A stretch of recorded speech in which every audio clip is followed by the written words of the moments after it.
Nameless City. Read by Malcolm Hilgartner. When I drew nigh the Nameless City, I knew it was accursed. I was traveling in a parched and terrible valley under the moon, and afar I saw it protruding uncannily above the sands, as part of a corpse may protrude from an ill-made grave. Fear spoke from the age-worn stones of this hoary survivor of the deluge, this great-grandmother of the eldest pyramid, and a viewless aura repelled me, and bade me retreat from antique and sinister secrets that no man should see, and no man else had ever dared to see. Remote in the desert of Araby lies the Nameless City, crumbling and inarticulate, its low walls nearly hidden by the sands of uncounted ages.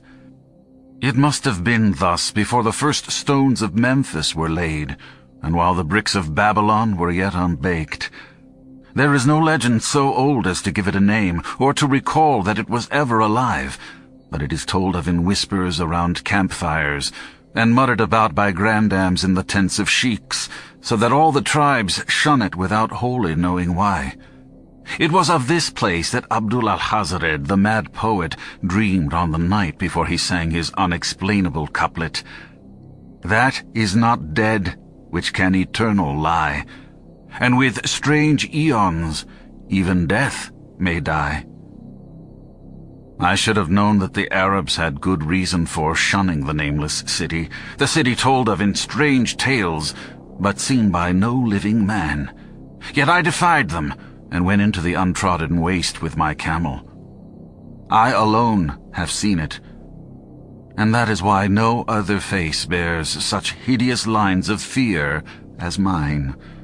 Why no other man shivers so horribly when the night wind rattles the windows.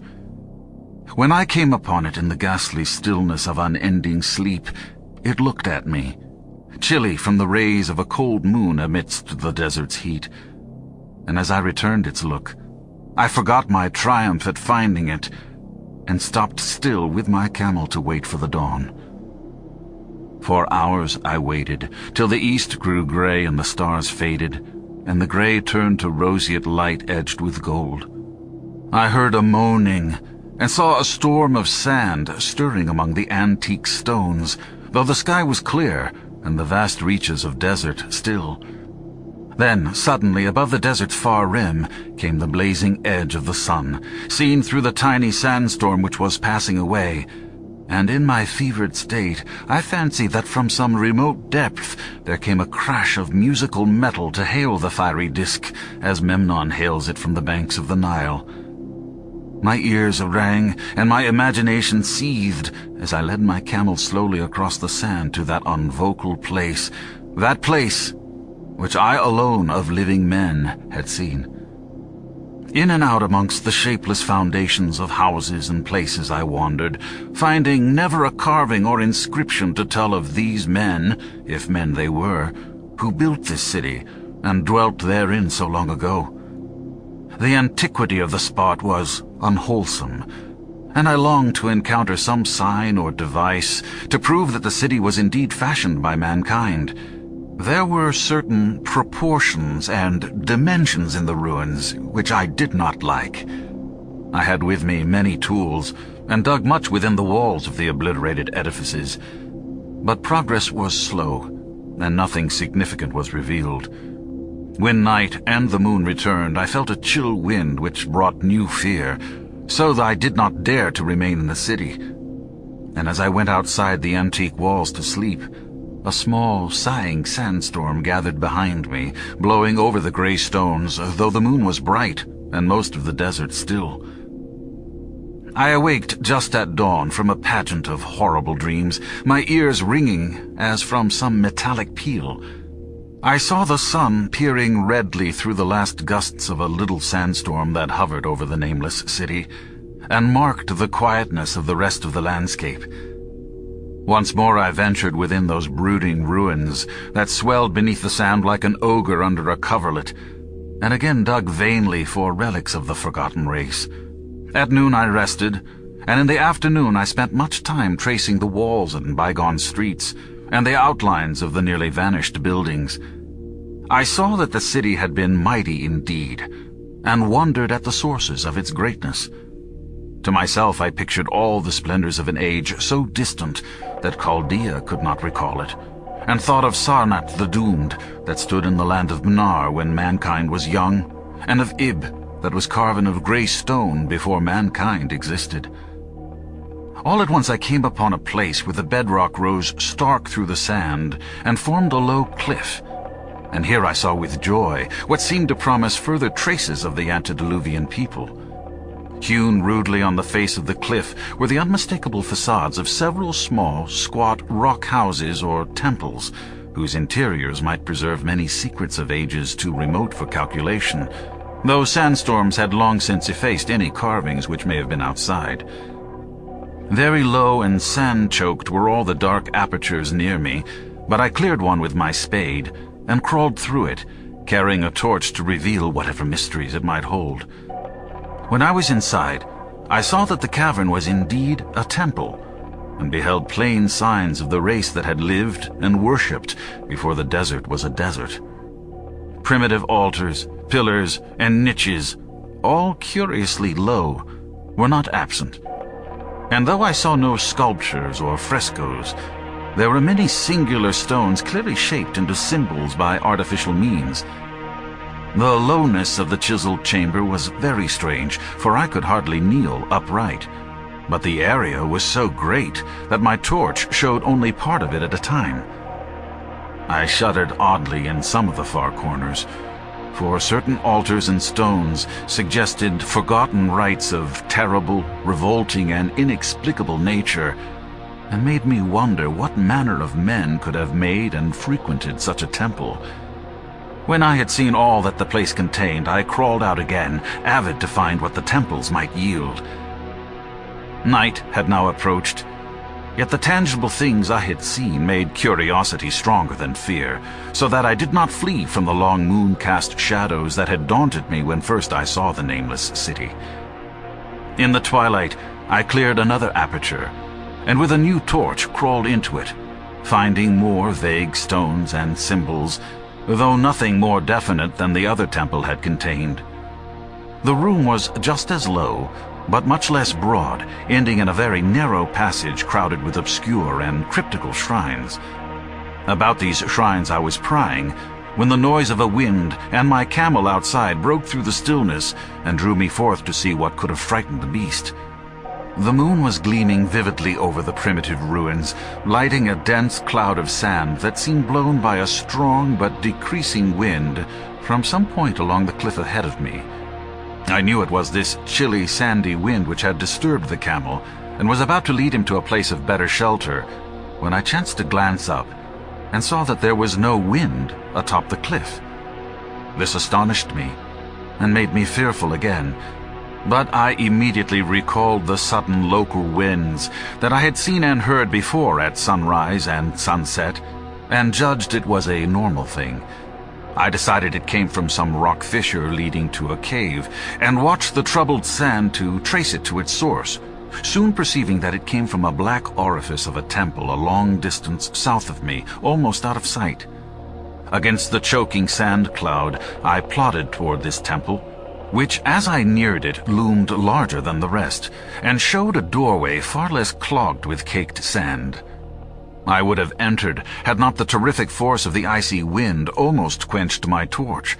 It poured madly out of the dark door, sighing uncannily as it ruffled the sand and spread among the weird ruins.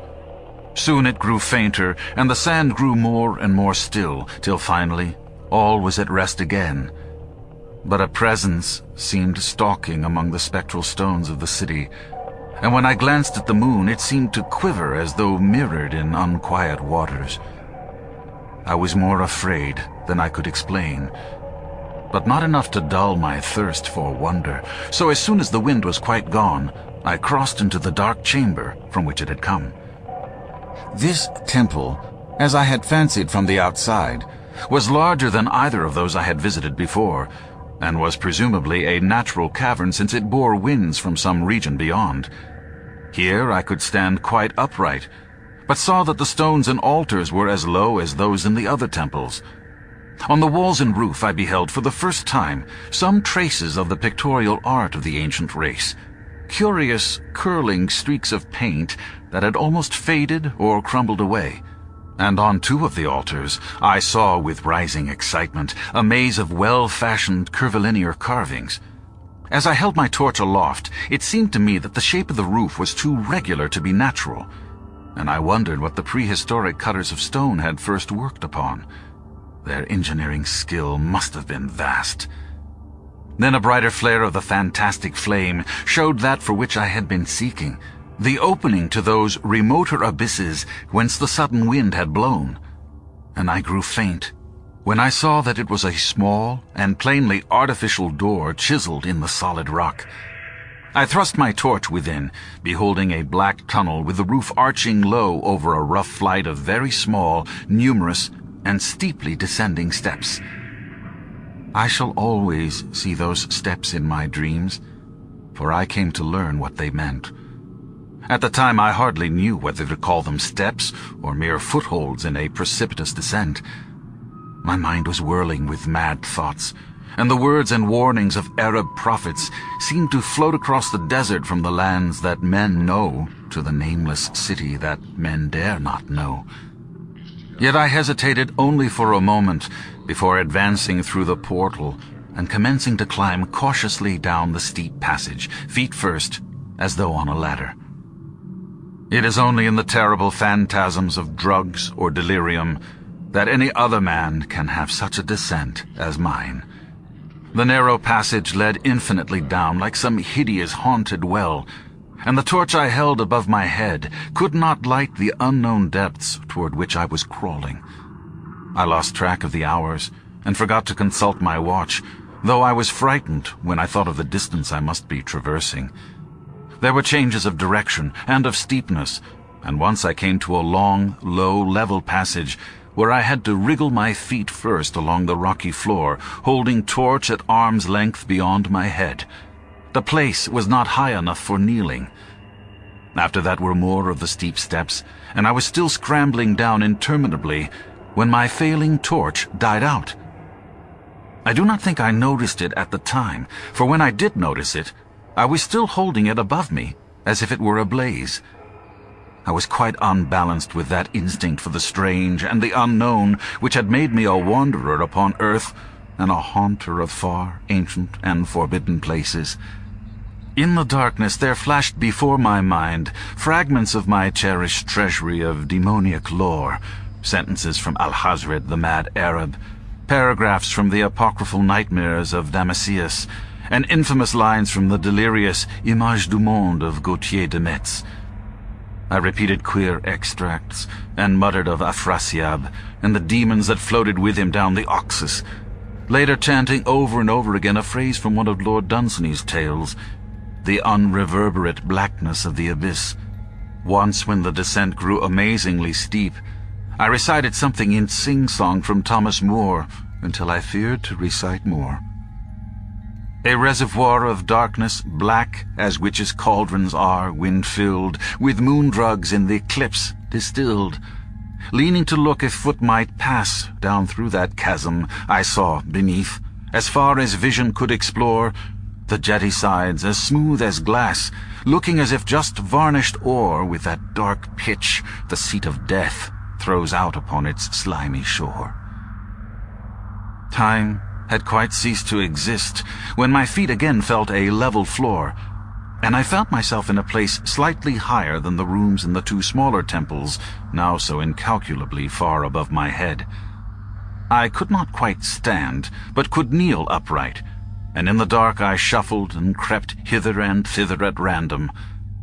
I soon knew that I was in a narrow passage whose walls were lined with cases of wood having glass fronts.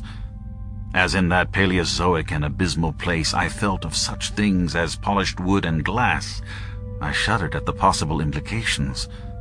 The cases were apparently ranged along each side of the passage at regular intervals, and were oblong and horizontal, hideously like coffins in shape and size. When I tried to move 2 or 3 for further examination, I found that they were firmly fastened. I saw that the passage was a long one, so floundered ahead rapidly in a creeping run that would have seemed horrible had any eye watched me in the blackness, crossing from side to side occasionally to feel of my surroundings and be sure the walls and rows of cases still stretched on. Man is so used to thinking visually that I almost forgot the darkness and pictured the endless corridor of wood and glass in its low-studded monotony as though I saw it. And then, in a moment of indescribable emotion, I did see it. Just when my fancy merged into real sight, I cannot tell, but there came a gradual glow ahead, and all at once I knew that I saw the dim outlines of the corridor and the cases, revealed by some unknown subterranean phosphorescence. For a little while all was exactly as I had imagined it, since the glow was very faint, but as I mechanically kept stumbling ahead into the stronger light, I realized that my fancy had been but feeble. This hall was no relic of crudity like the temples in the city above, but a monument of the most magnificent and exotic art. Rich, vivid, and daringly fantastic designs and pictures formed a continuous scheme of mural painting whose lines and colors were beyond description. The cases were of a strange golden wood, with fronts of exquisite glass, and containing the mummified forms of creatures outreaching in grotesqueness the most chaotic dreams of man. To convey any idea of these monstrosities is impossible.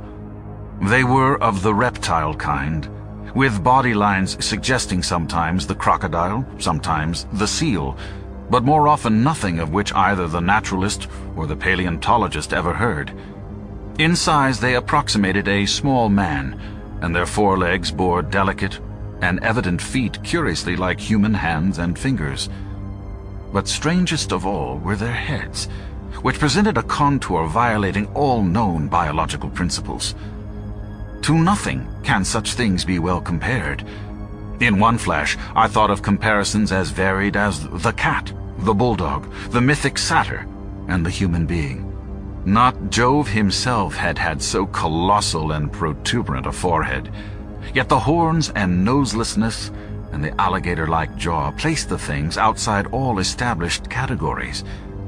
I debated for a time on the reality of the mummies, half suspecting they were artificial idols, but soon decided they were indeed some Paleogean species which had lived when the Nameless city was alive. To crown their grotesqueness, most of them were gorgeously enrobed in the costliest of fabrics, and lavishly laden with ornaments of gold, jewels, and unknown shining metals.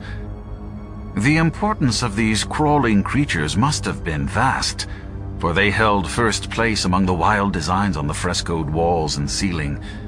With matchless skill had the artist drawn them in a world of their own, wherein they had cities and gardens fashioned to suit their dimensions, and I could not help but think that their pictured history was allegorical, perhaps showing the progress of the race that worshipped them.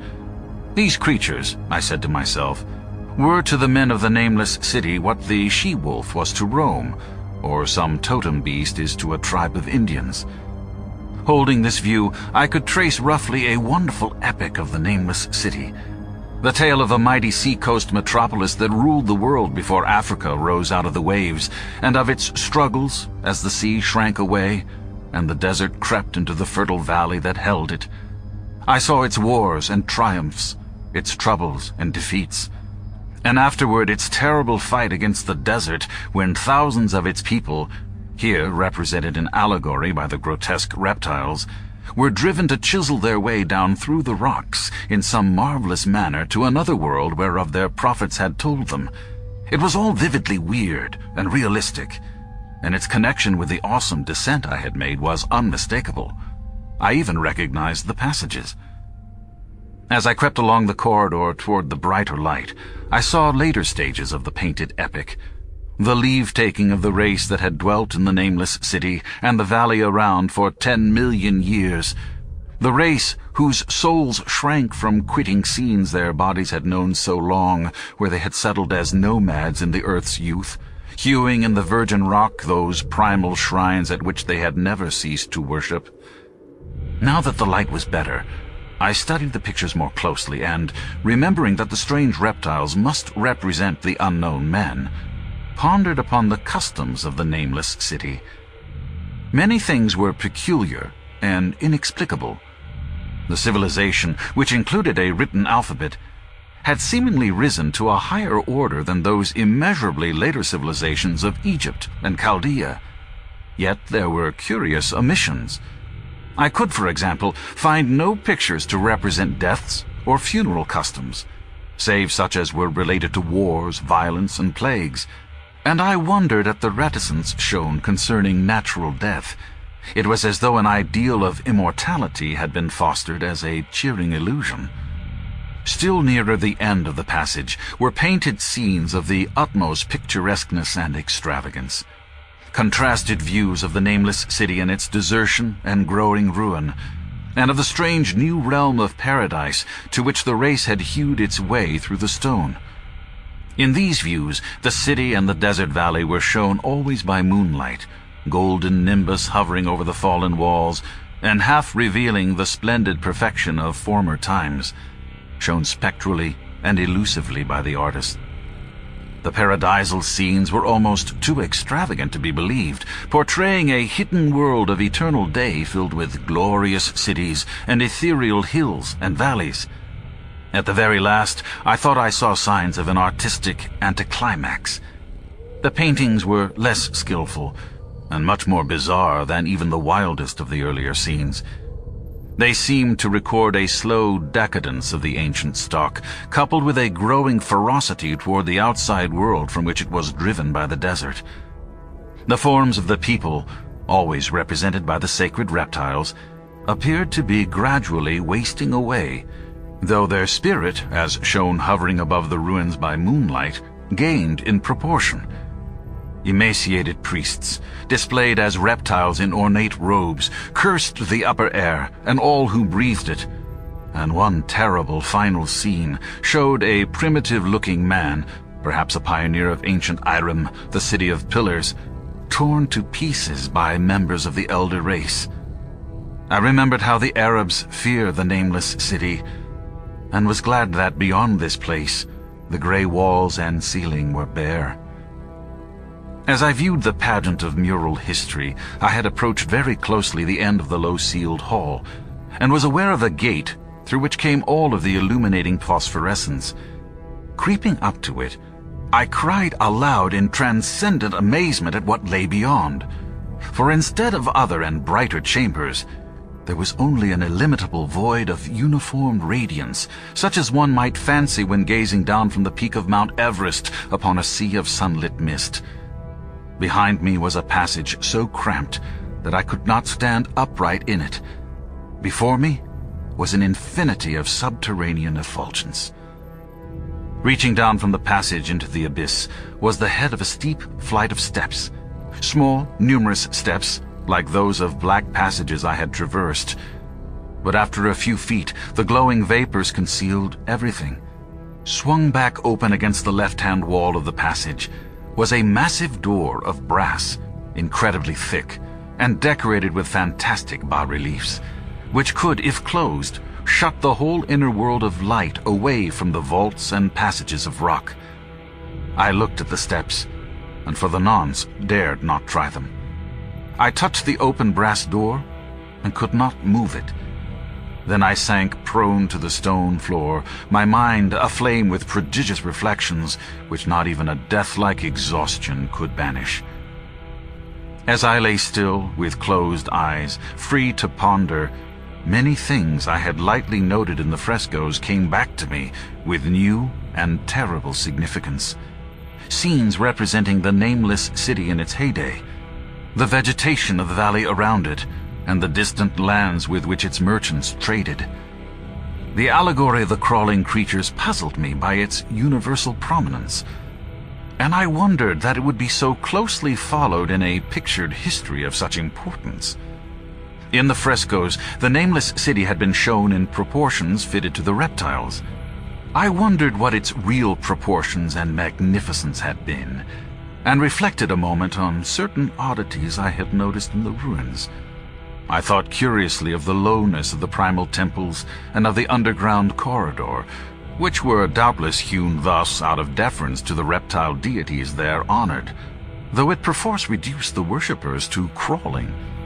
Perhaps the very rites here involved a crawling in imitation of the creatures. No religious theory, however, could easily explain why the level passages in that awesome descent should be as low as the temples, or lower, since one could not even kneel in it. As I thought of the crawling creatures, whose hideous mummified forms were so close to me, I felt a new throb of fear. Mental associations are curious, and I shrank from the idea that, except for the poor primitive man torn to pieces in the last painting, mine was the only human form amidst the many relics and symbols of primordial life. But, as always in my strange and roving existence, wonder soon drove out fear.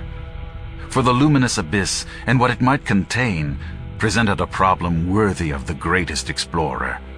That a weird world of mystery lay far down that flight of peculiarly small steps, I could not doubt, and I hoped to find there those human memorials which the painted corridor had failed to give. The frescoes had pictured unbelievable cities and valleys in this lower realm, and my fancy dwelt on the rich and colossal ruins that awaited me. My fears, indeed, concerned the past rather than the future. Not even the physical horror of my position in that cramped corridor of dead reptiles and antediluvian frescoes, miles below the world I knew and faced by another world of eerie light and mist, could match the lethal dread I felt at the abysmal antiquity of the scene and its soul.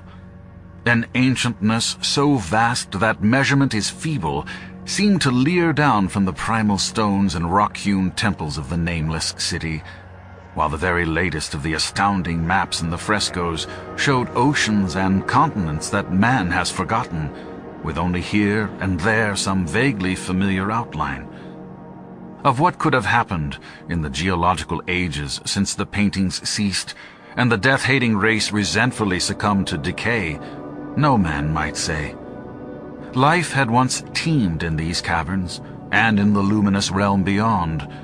Now I was alone with vivid relics, and I trembled to think of the countless ages through which these relics had kept a silent, deserted vigil. Suddenly, there came another burst of that acute fear which had intermittently seized me ever since I first saw the terrible valley and the Nameless city under a cold moon. And, despite my exhaustion, I found myself starting frantically to a sitting posture and gazing back along the black corridor toward the tunnels that rose to the outer world. My sensations were like those which had made me shun the Nameless city at night, and were as inexplicable as they were poignant. In another moment, however, I received a still greater shock in the form of a deafening sound, the first which had broken the utter silence of these tomb-like depths. It was a deep, low moaning, as of a distant throng of condemned spirits, and came from the direction in which I was staring. Its volume rapidly grew, till it soon reverberated frightfully through the low passage, and at the same time I became conscious of an increasing draught of cold air, likewise flowing from the tunnels and the city above. The touch of this air seemed to restore my balance, for I instantly recalled the sudden gusts which had risen around the mouth of the abyss each sunset and sunrise, one of which had indeed revealed the hidden tunnels to me. I looked at my watch and saw that sunrise was near, so braced myself to resist the gale that was sweeping down to its cavern home as it had swept forth at evening.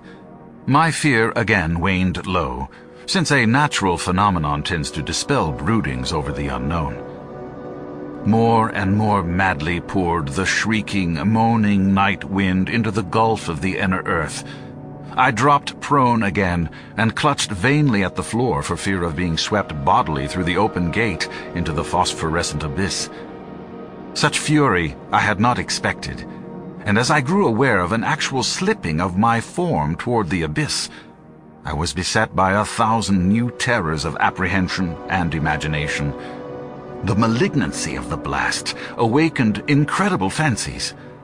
Once more, I compared myself shudderingly to the only human image in that frightful corridor, the man who was torn to pieces by the nameless race. For in the fiendish clawing of the swirling currents, there seemed to abide a vindictive rage, all the stronger because it was largely impotent. I think I screamed frantically near the last. I was almost mad. But if I did so, my cries were lost in the hell-born babble of the howling wind-wraiths.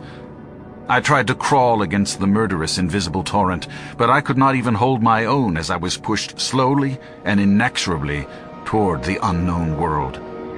Finally, reason must have wholly snapped, for I fell to babbling over and over that unexplainable couplet of the mad Arab Alhazred, who dreamed of the nameless city.